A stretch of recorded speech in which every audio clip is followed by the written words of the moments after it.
Hi hello అందరికీ నమస్తే. అందరూ ఎలా ఉన్నారు? నేనైతే చాలా బాగున్నాను. మీరు బాగుండాలని ఆ భగవంతుణ్ణి వేడుకుంటున్నాను.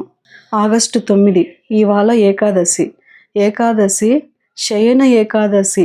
పవలింపు సేవలేకి మహావిష్ణువు వెళ్ళిన తర్వాత వచ్చే మొదటి ఏకాదశి ఈ ఏకాదశి. ఈ ఏకాదశినే కామికా ఏకాదశి అని అంటుంటారు. ఈ ఒక్క కామిక ఏకాదశి వ్రతం మనం ఆచరించడం వల్ల ముగ్గురు దేవతల అనుగ్రహం మనకు కలుగుతుంది. ఆ ముగ్గురు మహావిష్ణువు, పరమేశ్వరుడు, పార్వతీదేవి. ఈరోజు మృగశిర నక్షత్రం అంటే పార్వతీదేవి జన్మించిన రోజు. మహాశివుని నక్షత్రము ఆరుద్ర నక్షత్రము. ఒకే రోజే ఆ రెండు నక్షత్రాలు కూడి ఉండడం వల్ల మనకు ముగ్గురు దేవతల అనుగ్రహము కలుగుతుంది.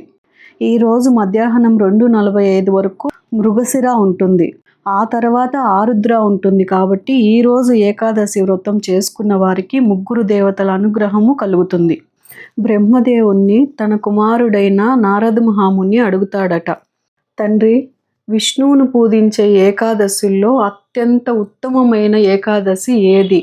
సకల పాపాలు, గత జన్మ కర్మ పాపాలు కూడా తొలగిపోయే ఏకాదశిని వివరించమని అడగగా బ్రహ్మదేవుడప్పుడు ఇలా వివరించినట.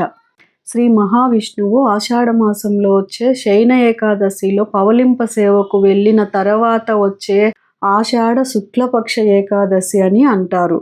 ఈ ఏకాదశి వ్రతం పాటించిన వారికి కలిగే ఫలితాలు ప్రధానంగా కురుక్షేత్రంలో సూర్యగ్రహణం ఉన్నప్పుడు స్నానమాచరించిన ఫలితం లభిస్తుంది. శ్రావణ మాసంలో సోమవారం పౌర్ణమితో కూడుకున్న రోజున పూజించే గంగా స్నానం కానీ, గోదావరి స్నానం కానీ, సముద్రం స్నానం కానీ ఎంత ఫలితం లభిస్తుందో ఆ ఫలితం వస్తుంది. ఆవు దూడను దానం చేసినంత పుణ్యము, బంగారంతోనూ వెండితోనూ మహావిష్ణువును పూజించినంత. ఈ ఒక్క కామికా ఏకాదశిలో శ్రీ మహావిష్ణువుని ఒక తులసి దళంతో పూజిస్తే ఆ యొక్క పుణ్య ఫలితము దక్కుతుంది. ఇక పూజా విధానం. స్నానం ఆచరించిన తర్వాత ఆవు నేతితో దీపారాధన, తులసి దళంతో అర్చన, గోవింద నామాలతో స్మరణ, ఉపవాసము, జాగరణ. ఏకాదశి ఈ ఒక్క పేరు వెనుక దాగి ఉన్న రహస్యం.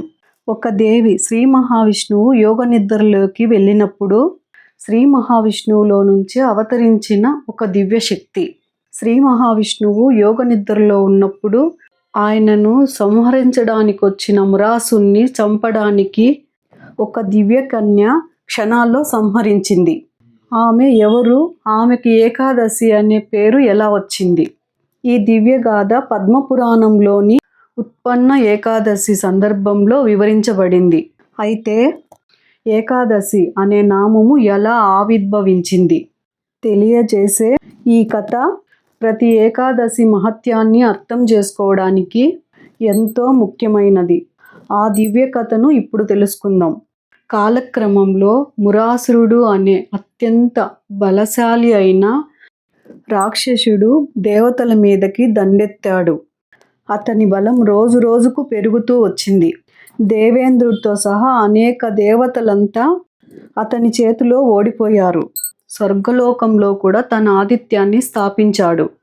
దేవతలు ఎక్కడ చూసిన భయం, నిరాశ, నిస్సహాయత. చివరికి తమ శక్తితో అతన్ని ఎదుర్కోలేమని గ్రహించిన దేవతలు బ్రహ్మదేవుణ్ణి శరణు కోరారు. దేవతల విన్నపం విన్న బ్రహ్మదేవుడు ఇలా అన్నాడు, ఈ లోకాలను రక్షించగలవాడు శ్రీ మహావిష్ణువు మాత్రమే. వెంటనే ఆయనను ఆశ్రయించండి. బ్రహ్మదేవుని ఆజ్ఞతో దేవేంద్రుడితో సహా సమస్త దేవతలు క్షీరసాగరానికి చేరుకొని ఆదిశేషునిపై యోగ నిద్రలో విరాజిల్లుతున్న శ్రీ మహావిష్ణువుని భక్తి శ్రద్ధలతో నమస్కరించారు. దేవతల ప్రార్థన ఆలకించిన శ్రీ మహావిష్ణువు వారికి దర్శనమిచ్చాడు. వారి బాధలను తెలుసుకొని లోకాల రక్షణ కోసం స్వయంగా యుద్ధరంగంలోకి దిగాలని సంకల్పించాడు. కానీ మురాసునితో జరగబోయే యుద్ధం సామాన్య యుద్ధం కాదు. అది దేవతలు ఎన్నడూ చూడని మహాసంగ్రామం. దేవతలకు అభయం ఇచ్చిన శ్రీ మహావిష్ణువు మురాసుని ఎదుర్కొనేందుకు వెంటనే బయలుదేరారు. మురాసురుడు తన సైన్యంతో కలిసి చంద్రవతి అనే మహానగరంలో నివసిస్తున్నాడు. శ్రీహరి అక్కడికి చేరుకున్నారు. అక్కడ ప్రారంభమైన యుద్ధం కొన్ని గంటలు కాదు, కొన్ని రోజులు కాదు, కొన్ని ఏళ్ల సంవత్సరాలు గడిచింది. శంఖనాదాలతో పాటు దిక్కులు మారుమోగాయి. సుదర్శన చక్రం అగ్నిజ్వాలల్లా విరుచుకుపడింది. అనేక మంది రాక్షసులు శ్రీహరి చేతిలో సంహారమయ్యారు.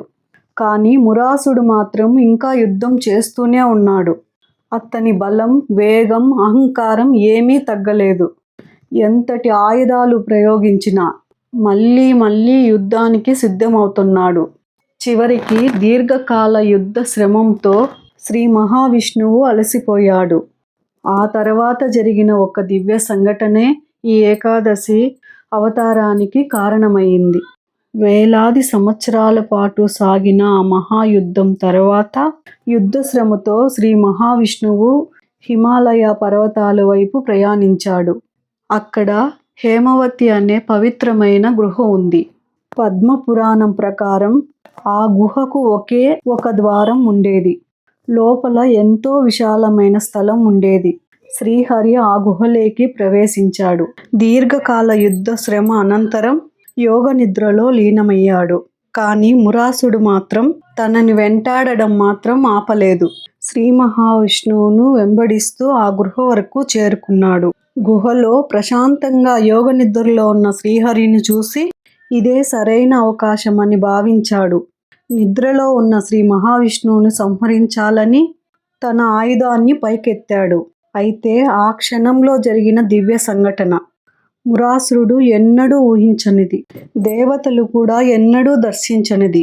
శ్రీ మహావిష్ణువు దివ్య శక్తి ఒక దివ్య కన్య రూపంలో ఆవిర్భవించబోతుంది.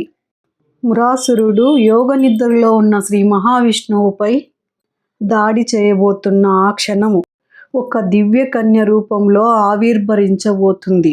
మురాసురుడు యోగ నిద్రలో ఉన్న శ్రీ మహావిష్ణువుపై దాడి చేయబోతున్న ఆ క్షణంలో ఒక అద్భుతం జరిగింది. శ్రీహరి దేహం నుండి కోటి వెలుగుల కాంతులు చిందే అపూర్వ తేజస్సు వెలువడింది. ఆ దివ్య తేజస్సు క్షణాల్లోనే ఒక దివ్య కన్య రూపాన్ని ధరించింది. ఆమె దివ్య తేజస్సును చూసి మురాసురుడు కూడా ఆ క్షణం ఆశ్చర్యపోయాడు. ఆ దివ్య కన్య యుద్ధానికి సిద్ధంగా నిలబడింది. మురాసురుడు తన ఆయుధాలతో ఆమెపై విరుచుకుపడ్డాడు. కానీ ఆమె ఏమాత్రం వెనుకడుగు వేయలేదు. ఘోరమైన యుద్ధం ప్రారంభమైంది. దేవతలు ఆకాశం నుండి ఆ దివ్య సంగ్రామాన్ని ఆశ్చర్యంగా వీక్షించారు. చివరకు ఆ దివ్య కన్య తన ఖడ్గాన్ని మెరుపు వేగంతో ప్రయోగించింది. ఒక్క దెబ్బతో మురాసుడు శిరస్సు నేలపై పడిపోయింది. లోకాలన్నీ మళ్ళీ ప్రశాంతమయ్యాయి. దేవతలు పుష్పవర్షం కురిపించారు. దివ్య దుందులు మోగాయి. శ్రీ మహావిష్ణువు దివ్యశక్తి లోకాలను రక్షించింది. మురాసురుడు సంహరించిన తర్వాత శ్రీ మహావిష్ణువు యోగ నిద్రలో నుంచి మేల్కొన్నాడు. తన ఎదుట మురాసుని సంహరించింది చూశాడు. ఇదే సమయంలో దివ్య తేజస్సుతో ప్రకాశిస్తున్న ఆ దివ్య కన్యను దర్శించాడు. శ్రీహరి సంతోషంగా ఆమెను చూసి అడిగాడు, ఓ దివ్య కన్య, ఈ దుర్మార్గుడైన మురాసుని ఎవరు సంహరించారు? ఆ దివ్య కన్య వినయపూర్వకంగా నమస్కరించి ఇలా వివరించింది, ప్రభు, నేను మీ దివ్యశక్తి నుంచే అవతరించాను. మీరు యోగ నిద్రలో ఉన్న సమయంలో మిమ్మల్ని సంహరించడానికి వచ్చిన ఈ మురాసుని నేనే వధించాను. ఆమె పరాక్రమాన్ని చూసి శ్రీ మహావిష్ణువు ఎంతో సంతోషించాడు. ఓ కన్య, నీపై నేనెంతో ప్రసన్నుడయ్యాను. నీకు కావలసిన వరాన్ని కోరుకో. ఆ దివ్య కన్య వినయంతో ప్రార్థించింది, ప్రభు, నేను అవతరించిన ఈ తిథి లోకాలలో పరమ పవిత్రమైన రోజుగా ప్రసిద్ధి చెందాలి. ఈ రోజున ఉపవాసం చేసి మిమ్మల్ని భక్తితో ఆరాధించిన వారికి పాప విమోచనం కలగాలి. చివరికి మీ అనుగ్రహంతో మోక్షం కూడా కలగాలి. ఆమె కోరికను ఆలకించిన శ్రీ మహావిష్ణువు ఆనందంతో ఇలా వరమిచ్చాడు, తదాస్తు.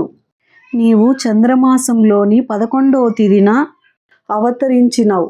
అందువలన ఈ తిథి ఇంకటి నుండి ఏకాదశి అని లోకమంతటా ప్రసిద్ధి చెందుతుంది. నీవు నాకు అత్యంత ప్రియమైన తిథివి. ఈరోజు నన్ను భక్తి శ్రద్ధలతో ఆరాధించిన వారికి పాప విమోచన కలుగుతుందని వరమిచ్చారు. ఇదే ఏకాదశి మహత్యం. సర్వే జనా సుఖినో భవంతు. జై శ్రీరామ్.